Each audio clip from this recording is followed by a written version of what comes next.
السلام عليكم ورحمة الله وبركاته. الحمد لله الذي هدانا لهذا نحمده ونستعينه ونستغفره ونؤمن به ونتوكل عليه ونعوذ بالله من شرور أنفسنا ومن سيئات أعمالنا من يهد الله فلا مضل له ومن يضلله فلا هادي له. أشهد أن لا إله إلا الله وحده لا شريك له وأشهد أن سيدنا ونبينا مولانا محمدا عبده ورسوله. أما بعد،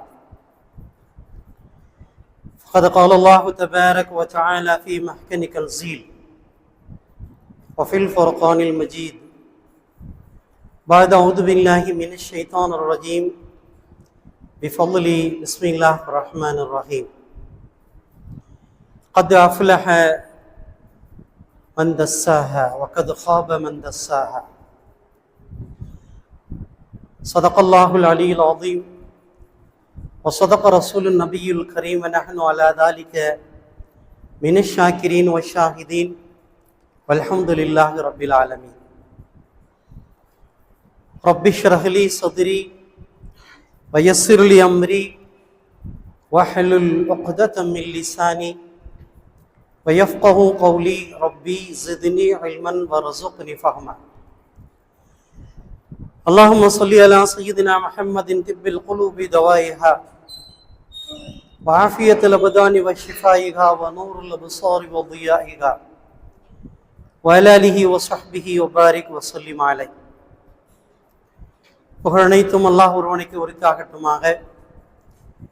அவருடைய ஸலாத்தும் ஸலாமும் கருணையும் ஈடேற்றமும் நமது நாயகம் நற்குணத்தின் தாயகம் நபிகளங்கள் பெருமானார் ரசூலே அக்ரம் தாஜிதாரே மதீனா சர்வரே காயினார் ஸல்லல்லாஹு அலைஹி வஸல்லம் அவர்கள் மீதும் அவர்களுடைய தோழர்கள் சஹாபாக்கள் தாபீன்கள் தபா தாபீன்கள் ஷுஹதாக்கள் அவுலியாக்கள் குறிப்பாக முமின்களான முஸ்லிம்களான நம் அனைவர் மீதும் இன்றும் இனி என்றும் நின்று நிலவட்டுமாக.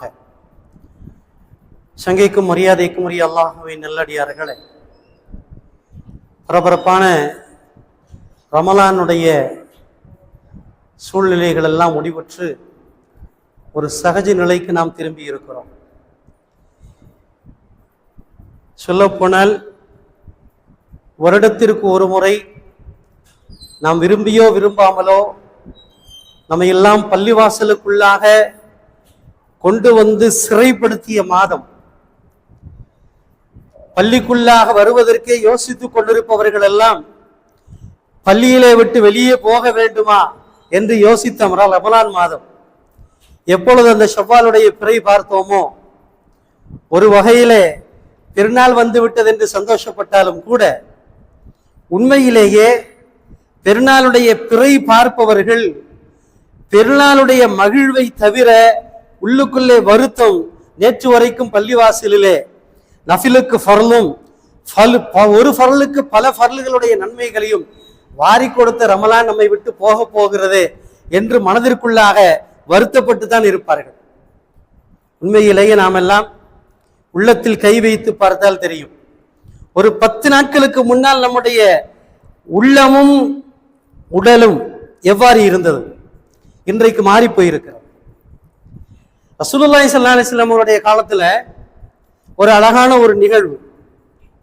பெருமானார் ஸல்லல்லாஹு அலைஹி வஸல்லம் அவர்கள் பள்ளியிலே அமர்ந்து பேசிக் கொண்டிருக்கிறார்கள். சஹாபாக்கள் அவர்களை சுற்றி அமர்ந்திருக்கிறார்கள். எம்பெருமானார் ஸல்லல்லாஹு அலைஹி வஸல்லம் அவர்கள் அனைத்து துறைகளையும் தொட்டு பேசுவார்கள். உன் மனைவியோடு நீ இவ்வாறு நடந்து கொள்ள வேண்டும், உன் வியாபாரம் எப்படி இருக்க வேண்டும், கொடுக்கல் வாங்கல், பொதுமக்களுடைய தொடர்பு, எல்லாவற்றை பத்தி பேசுவார்கள். ஆனால் முடிவு சொர்க்கத்துக்கு போகணுங்கிற ஆசை, நரகத்தை விட்டு போகக்கூடாதுங்கிற பயம். இதுதான் கான்செப்ட். ஒரே கான்செப்ட் தான். சொர்க்கத்துக்கு போகணுங்கிற ஆசை, நரகத்துக்கு போகக்கூடாதுங்கிற பயம். இந்த ஒரு தலைப்புல, இந்த ஒரு டைட்டில் ரசூல்லா பேசுவாங்க. சஹாபாக்கள் கேட்டுக்கொண்டே இருப்பாங்க. சபை முடிந்தது, போறாங்க எல்லாரும் வீட்டுக்கு. போகும்போது அவர்களுடைய தோழர்களில் ஒரு நன்னபி தோழர் பேர் ஹன்லலா. பேர் வந்து ஹன்லலா அப்படிங்கிற சஹாபி. எந்திரிச்சு வீட்டுக்கு போறார். நம்ம எல்லாருக்கும் இருக்கிற மாதிரி தான். பள்ளிவாசலுக்கு வந்துட்டா அல்ஹம்துலில்லாஹ், சுப்ஹானல்லாஹ், மாஷா அல்லாஹ், அல்லாஹு அக்பர், இங்க என்ன சொல்றோமோ அதை கேட்போம், எதை செய்யக்கூடாதுன்னு சொல்றோமோ அதை செய்யக்கூடாதுன்னு நினைப்போம். ஆனா வீட்டுக்கு போனதுக்கு அப்புறம் சொல்லுவாங்க கர்கையா கிர்கையா. என்ன சொல்லுவாங்க? கர்கையா கிர்கையா.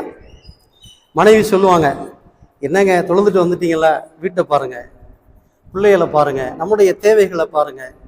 பள்ளிவாசலுக்கு போனீங்களா, தொழுதிங்களா, அல்ஹம்துலில்லாஹ், அதை அத்தோட விட்டுருங்க. வீட்டுக்கு வந்தா நம்முடைய குடும்பம், நம்முடைய செலவினங்கள், நம்முடைய ஆவா தேவைகள் எல்லாம் இருக்கிறது என்று சொல்லுவார்கள் இல்லையா? அப்ப மனைவி மக்கள் இதெல்லாம் பார்த்த உடனே பள்ளியில இருக்கிற மனசு மாறிடும். பள்ளிக்குள்ள இருக்கிற மனசு வந்து எல்லாருக்குமே மாறும். நம்ம எல்லாருக்குமே அது மாதிரி ஒரு நிலைமையை எல்லாரும் சந்திப்போம். பள்ளியில இருக்கிற மனசு கண்டிப்பா வீட்டுல வராது. அப்ப அந்த ஹன்லலா சஹாபி யோசிக்கிறார். நபி ஸல்லல்லாஹு அலைஹி வஸல்லம் அவர்கள் பேசிக் கொண்டிருந்த பொழுது முழுக்க முழுக்க சொர்க்கத்துக்கு போக வேண்டும் என்ற ஆசை இருந்தது. நரகத்திற்கு போய்விடக் கூடாது என்ற பயம் இருந்தது. நபி ஸல்லல்லாஹு அலைஹி வஸல்லம் எதை செய்யணும்னு சொன்னாங்களோ அதை செய்யணும்னு ஆசை, விட்டுறணும்னு சொன்னதெல்லாம் விடணுங்கிற வெறுப்பு எல்லாம் இருந்தது. ஆனால் வீட்டிற்கு வந்த உடனே, மனைவி மக்களை பார்த்த உடனே அந்த மனசு கொஞ்சம் மாறுகிறது. அப்ப இரு மனம், பள்ளிக்குள்ள ஒரு மனசு, வீட்டுல ஒரு மனசு. அப்ப டபுள் ஆக்டிங் மாதிரி தெரியுது. டபுள் ஆக்டிங்னா என்ன? இஸ்லாத்துல சொன்ன அரபியில முனாஃபிக்னு சொல்றது, உள்ளொன்று வைத்து புறம் ஒன்று பேசுவது. நம்ம முனாஃபிக்னா என்ன நினைச்சுக்கிட்டு இருக்கோம்? உங்களை மாதிரி யாருமே இல்லை பாய் அப்படின்னு முன்னாடி பேசுவாங்க. இங்கிட்டு போன போற இவனை மாதிரி ஒருத்தர் வீணா போன உலகத்திலே இல்லைன்னு பேசுவான். இது நமக்கெல்லாம் கை வந்த கலை. இந்த மாதிரி ஒரு நிலைக்கு பெயர் அரபியில முனாஃபிக் தனம் என்று சொல்றது, நயவஞ்சகத்தனம். இரண்டு நாக்கு இரண்டு முகம், இரண்டு நாக்கு இரண்டு முகம். ஹன்லலா யோசிக்கிறார். பள்ளியில இருந்த பொழுது, நபியோடு இருந்த பொழுது இருந்த ஈமான் இங்கே குறைந்து போயிருச்சு. வீட்டுக்கு வந்ததுக்கு அப்புறம் ஏன் இந்த மனநிலை? அப்ப ஈமான் குறையுதா அப்படின்னு ஒரு யோசிச்சுக்கிட்டு வீட்டை விட்டு வெளியில வர்றார். என்ன சொல்றாரு? அவரே சொல்லி கொடுக்கிறார், ஹன்லலா முனாஃபிக்கா போயிட்டான். நாஃபக ஹன்லலா சொன்னாரு, ஹன்லலா முனாஃபிக்கா போயிட்டான், ஹன்லலா முனாஃபிக்கா போயிட்டான்னு சொல்லி வீட்டில இருந்து சத்தமிட்டு கொண்டு வெளியிலே வருகிறார். எல்லோருமே அவரை ஆச்சரியத்தோடு பார்க்கிறார்கள். என்ன ஆயிற்று இவருக்கு? இப்பொழுதுதான் நபியுடைய சபையில் அமர்ந்திருந்தார், நன்றாகத்தானே இருந்தார். வீட்டிற்கு போய்விட்டு வருகின்ற பொழுது இவர் முனாஃபிக்கா போயிட்டான்னு இவரே சொல்லிக்கிட்டு வர்றாரு. என்ன ஆச்சுன்னு தெரியல. போய் கேட்கிறாங்க, என்னப்பா ஆச்சு? இல்ல, நபியுடைய சபையில இருந்த பொழுது சொர்க்கத்திற்கு போகணுங்கிற ஆசை 100% இருந்தது, பாவம் செய்யக்கூடாதுங்கிற பயம் 100% இருந்தது. வீட்டுக்கு வந்த உடனே மனைவி மக்களை பார்க்கிற பொழுது சம்பாதிக்கணுங்கிற ஆசை, மனைவியை திருப்திப்படுத்தணும், பிள்ளைகளை திருப்திப்படுத்தணுங்கிற ஆசையில் அந்த நிலை மாறுகிறது. அப்ப இரண்டு விதமான மனநிலை மாறுகிறது. எனவே நான் நயவஞ்சகனா போயிட்டேனோங்கிற சந்தேகம் எனக்கு வந்துச்சு. அதனாலதான் என்னைய நானே முனாஃபிக் ஆயிட்டேன்னு சொல்லிக்கிட்டு வர்றேன்னு சொன்னார். எல்லாருக்குமே வரக்கூடிய இயல்பான நிலை. பள்ளியில இருக்கிற நிலை வீட்டுல இருக்காது. பள்ளியில இருக்கிற நிலைமை வீட்டுல இருக்காது. ஏன் பள்ளிக்கு போறீங்க? ஒருத்தர் வேலை பார்க்கிறார் ஆபீஸ்ல, ஆபீஸ்ல இருக்கிற சிச்சுவேஷன் வீட்டுல இருக்காது. ஆபீஸ்ல இருக்கும்போது அவர் ஒரு ஷிஃப்ட், அவ்வளவு ஒரு வேலையில ஹானஸ்டா இருப்பார். அவர் உண்டு அவர் வேலை என்று இருப்பார், வேலையில கண்ணும் கருத்துமா இருப்பார். வீட்டுக்கு வந்துட்டு அப்படி இருக்காது. ஆபீஸ் வேற, வீடு வேற. மாறணும், அதுதான் மனநிலை. ஒரே மாதிரி இருந்தாருன்னா அவன் மனுஷன் இல்லை. அப்ப இந்த ஹன்லலாவுடைய நிலையை பார்த்துட்டு, நபியுடைய தோழர்களிலேயே உயர்ந்தவர், நபிமார்களுக்கு அடுத்த அந்தஸ்திலே இருப்பவர், மனிதர்களிலே ஆக உயர்ந்தவர், நபிக்கு அடுத்த அந்தஸ்திலே இருக்கக்கூடிய சையதுனா சித்திக் அபூபக்கர் ரலியல்லாஹு அன்ஹு வந்து கேட்டாங்க, என்னப்பா ஆச்சு உனக்கு? நல்லா தானே இருந்த? இல்ல, இது மாதிரியான ஒரு சிந்தனை, எனவே நான் நயவஞ்சகனா போயிட்டேனோன்னு எனக்கு தோணுது. அபூபக்கர் சித்திக் சொன்னாங்க, இதே நிலைதான் எனக்கும், இதே நிலைதான் எனக்கும் ஆகிறது.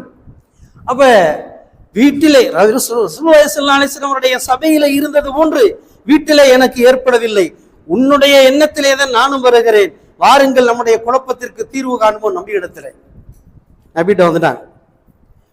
வந்து சொன்னாங்க, யா ரசூலுல்லாஹ், உங்களுக்கு முன்னாடி இருக்கிற மாதிரி வீட்டுக்கு போனா சிந்தனை இல்லை, மாறி போகிறது.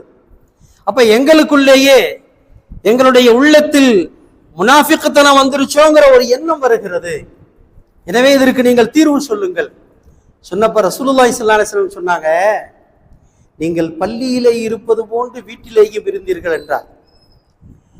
என்னுடைய சபையில இருக்கிற மாதிரி நீங்க வீட்டில இருந்தீங்கன்னு சொன்னா, தஸாஃபஹத்தில் மலாயிகத்து ஃபித் துருகி, பாதைகளிலே உங்களை என்ன செய்வாங்க, மலக்குமார்கள் முசாஃபா செய்வாங்க. வீதியில உங்களை மலக்குமார சும்மா விட மாட்டாங்க. அங்கே எங்கே என்ன செய்வாங்க, நம்ம ரோட்ல போகும்போது பெருநாள் அன்னைக்கு பார்த்தீங்கன்னா அதை பார்க்கலாம். அஸ்ஸலாமு அலைக்கும் அஸ்ஸலாமு அலைக்கும், பெருநாள் அன்னைக்கு. அடுத்த நாள் நீங்க யாரோ நான் யாரோ, நீங்க யாரோ நான் யாரோ, அப்படி இருக்கும் சில ஊர்கள்ல. அப்ப அது மாதிரி ரசூலுல்லாஹ் சொன்னாங்க, பள்ளியில இருக்கிற மாதிரி நீங்க வீட்டுல இருந்தீங்கன்னு சொன்னா, எனக்கு முன்னால இருக்கிற மாதிரி நீங்க எப்பவுமே இருந்தீங்கன்னு சொன்னா, தஸாஃபஹத்தில் மலாயிகத்து ஃபித் துருகி, பாதைகளில் உங்களிடத்துல மலக்குமார்கள் முசாஃபா செய்வார்கள். அது சாத்தியமில்லை, அது சாத்தியமில்லை. அல் ஆன வகதா வகதா, சில நேரம் இப்படி இருக்கும், சில நேரம் அப்படி இருக்கும். இது மனிதனுடைய சகஜ நிலைதான். அப்ப நமக்கு ஒரு ஆறுதல், நமக்கு ஒரு ஆறுதல். ரமலான்ல அப்படி இருந்தமே, இப்ப இப்படி இருக்கிறதே என்று வருத்தப்பட வேண்டிய அவசியம் இல்லை. அந்த மலக்குமார்களுடைய சூழலிலே இருந்தோம். நரகத்தின் வாயில்கள் அடைக்கப்பட்டிருந்தது, சொர்க்கவாசல் திறக்கப்பட்டிருந்தது, அமல்களின் பக்கம் ஆர்வம் ஊட்டப்பட்டது. இப்ப ரமலான் போயிருச்சு, அப்ப மாமூல் சகஜ நிலைக்கு வந்துட்டோம். அதனால இது ஒன்றும் பெரிய வருத்தப்பட வேண்டிய விஷயம் இல்லை. நாமளாக என்ன செய்யணும், தவறு நிகழ்ந்தால் அஸ்தக்ஃபிருல்லாஹ், நன்மை நிகழ்ந்தால் அல்ஹம்துலில்லாஹ். அப்ப ஒவ்வொரு மனுஷனுக்குள்ளேயும் ஒரு கண்காணிப்பு இருக்கிறது. ஒவ்வொரு மனுஷனுக்குள்ளேயும் ஒரு கண்காணிப்பு. கண்காணிப்புனா என்னங்க, இன்னைக்கு பரவலாக நாம எல்லா இடத்துலையும் பார்க்கிறோம். அது தேர்வு நடக்கக்கூடிய எக்ஸாம் ரூமா இருந்தாலும் சரி, அல்லது தேர்தல் நடக்கக்கூடிய அரசியல் களமாக இருந்தாலும் சரி, எல்லா இடத்துலையும் யாரு பார்க்கறாங்களே இல்லையோ, யார் பார்க்கறா நம்மள, கண்காணிப்பு. அவனே எழுதி போட்டிருக்கான், நீங்கள் கண்காணிப்பு வட்டத்திற்குள்ளாக இருக்கிறீர்கள். சாதாரண பெட்டி கடையிலிருந்து சூப்பர் மார்க்கெட் வரைக்கும் கேமரா இல்லாத இடங்கள் இல்லை. அப்ப எல்லா இடத்திலுமே என்ன செய்யப்படுகிறான், மனிதன் கண்காணிக்கப்படுகிறான். முதல் நோக்கம், அங்கே களவு போயிடக்கூடாது.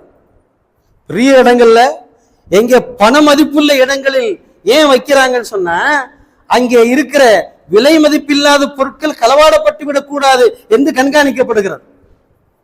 தேர்வு நடக்கிற இடத்துல என்ன களவாட போறாங்க, எக்ஸாம் ரூம். எக்ஸாம் ரூம்ல ஏதாவது திருடுவாங்களா? ஏன் கண்காணிக்கிறான், தவறு நிகழ்ந்து விடக்கூடாது. ஒரு மாணவனுடைய டர்னிங் பாயிண்ட் அது. ஒரு 10ஆவதோ 12ஆவதோ தேர்வு எழுதுகிறான் என்று சொன்னால், அது அந்த காகிதத்திலே அவன் எழுதுகிற எழுத்தோடு முடிந்து போவதல்ல. அந்த எழுத்து அவனுடைய வாழ்க்கையை திருப்பி போடுகின்ற திருப்பு முனை. அங்கே தவறு நிகழ்ந்து விடக்கூடாது. ஒருவனுடைய பேப்பரில் இருக்கிற எழுத்து இன்னொருவனுடைய பேப்பருக்கு மாறிவிடக்கூடாது. இவன் படிக்காமல் என்ன செஞ்சிடக்கூடாது, அதை அப்படியே டவுன்லோட் பண்ணி போயிடக்கூடாது. எனவேதான் இங்கே கண்காணிக்கப்படுகிறது. சில இடங்களில் களவாடப்படக்கூடாது என்று கண்காணிக்கப்படுகிறது. சில இடங்களில் தவறு நடந்துவிடக் கூடாது என்று கண்காணிக்கப்படுகிறது. அப்ப இன்னைக்கு அது ஆஸ் யூஷுவல் ஆயிடுச்சு. ஒரு எலெக்ஷன் நடக்குதுன்னு சொன்னா கேமரா இல்லாம நடக்க முடியாது. ஒரு கடையில் வியாபாரம், பெட்டிக்கடை வியாபாரமாக இருந்தாலும் சரி, அங்கே கண்காணிப்பு இல்லாமல் எதுவுமே பரிவர்த்தனையே இல்லை, எந்த விதமான பரிமாற்றமும் இல்லை. அப்ப கண்காணிப்பு என்பது மனிதன் அவனாக ஏற்படுத்தி கொள்கிறான். சில இடங்கள்ல கேமராவே இருக்காது, சில இடங்கள்ல கேமராவே இருக்காது. திருவள்ளுவர் சொல்லுவான், 1.25 வரியில உலகத்தையே ஆழ்ந்த அந்த கவிஞன் சொல்லுவான், தன்னஞ்சே தன்னை சுடும்னு ஒரு வரி வரும். என்ன வரும்? தன்னஞ்சே தன்னை சுடும். உன்னுடைய மனசாட்சிக்கு கட்டுப்பட்டு நீ உண்மையாக நடந்து கொள். அவ்வாறு நடக்க மறுத்தால் உன்னெஞ்சே உன்னை சுடும் அப்படின்னு ஒரு திருக்குறள் இருக்கு.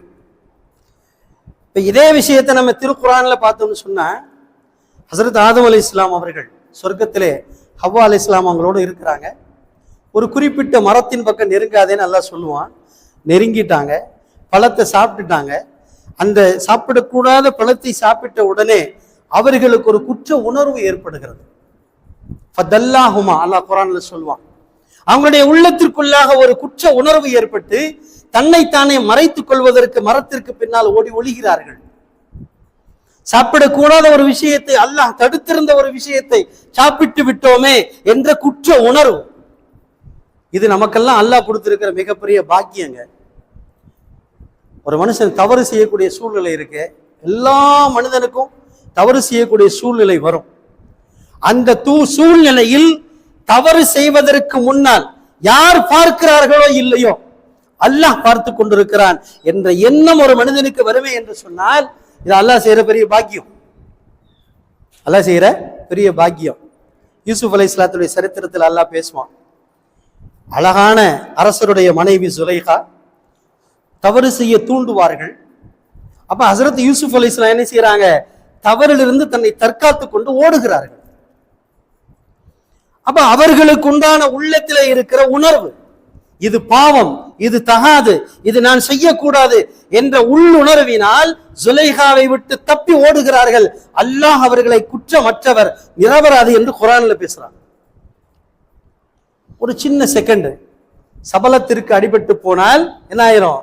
அவர் தவறானவர் என்று உலகம் அவரை துவசிக்க ஆரம்பிக்கும். அப்ப கேமரா இருக்குதோ இல்லையோ, மனிதன் தனக்குத்தானே கண்காணித்துக் கொள்வதற்கு அல்லாஹ் வைத்திருக்கிற அந்த கண்காணிப்பு தான் உள்ளத்தினுடைய மனசாட்சி.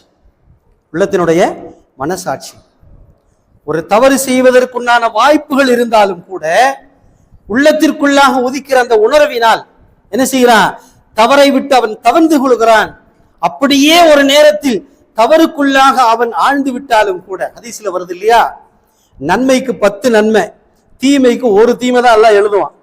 அதையும் உடனே எழுத வேணாம். ஒரு தீமையை செஞ்சிட்டான்னு சொன்னா அல்லாஹ் சொல்லுவான் மலக்கு மாத்த, இவனுடைய சூழ்நிலை தவறு செய்ய வைத்திருக்கிறது, பொறுங்கள், இவன் தவறிலிருந்து தௌபா செய்கிறான பாருங்க. தௌபா செஞ்சுட்டா எழுதாதீங்கிறான். இது அல்லாஹ் செய்யற மிகப்பெரிய பாக்கியம். அல்லாஹ் செய்கிற மிகப்பெரிய பாக்கியம். எனவேதான் நமக்கெல்லாம் அல்லாஹு தஆலா யார் பார்க்கிறார்களோ பார்க்கலையோ, கேமராக்கள் நம்மை கண்காணிக்கிறதோ கண்காணிக்கலையோ, நம்மை அல்லாஹ் பார்த்து கொண்டிருக்கிறான் என்ற உள்ளத்திற்குள்ளாக இருக்கிற உணர்வு நமக்கு அல்லாஹ் தந்திருக்கிற ஈமானுடைய மிகப்பெரிய பொக்கிஷம். அல்லாஹ் நம் எல்லோருக்கும் தௌஃபீக் செய்வானாக. சிறு குற்றமாக இருந்தாலும் பெரும் பாவமாக இருந்தாலும் ஈமான் என்ற உணர்வை கொடுத்து தன்னுடைய மனசாட்சி தன்னை கொள்ளும் என்ற அந்த உணர்விலே நம்மை பாவங்களிலிருந்து அல்லாஹ் பாதுகாப்பானாக. இனி வரும் காலங்களில் அல்லாஹ்விற்கு பிடித்தமான வார்த்தையும் வாழ்க்கையும் வாழ்வதற்கு அல்லாஹ் நமக்கு தௌஃபீக் செய்வானாக. ஆகிர் தாவானா அனில் ஹம்துலில்லாஹி ரப்பில் ஆலமீன். அஸ்ஸலாமு அலைக்கும் வரஹ்மத்துல்லாஹி வபரகாத்துஹு.